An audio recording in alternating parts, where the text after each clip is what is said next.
Save eco organic private লিমিটেডের উদ্যোগে দুদিন ব্যাপী স্কিল ডেভেলপমেন্ট প্রোগ্রাম অনুষ্ঠিত হয়। এই কর্মসূচিটি সম্পন্ন হয় কুমারঘাট পঞ্চায়েত রাজ ট্রেনিং ইনস্টিটিউটের কনফারেন্স হলে। এই কর্মসূচিতে সারা রাজ্যের বিভিন্ন প্রান্ত থেকে মোট 85 জন ফিল্ড ওয়ার্কার উপস্থিত ছিলেন। এই দুদিন ব্যাপী কর্মসূচিতে দক্ষতার উপর 40 জন প্রতিনিধি আলোচনা করেন।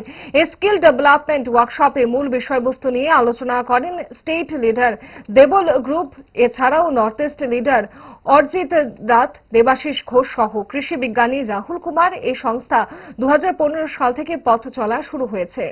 অবগত আছেন যে এই পৃথিবীতে যে মাটি তৈরি হয়েছে একদিনে এক রাত্রে হবে না।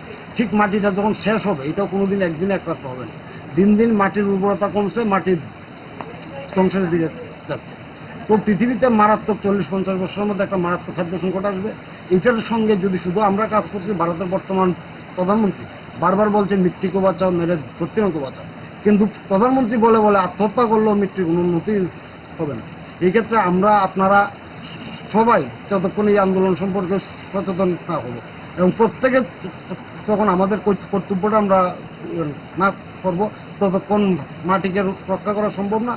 এবং আমাদের যে শরীরটা এটাও গঠন হয়েছে মাটির মাধ্যমে, মাটি শেষ মানে পৃথিবীর সবকিছুই শেষ।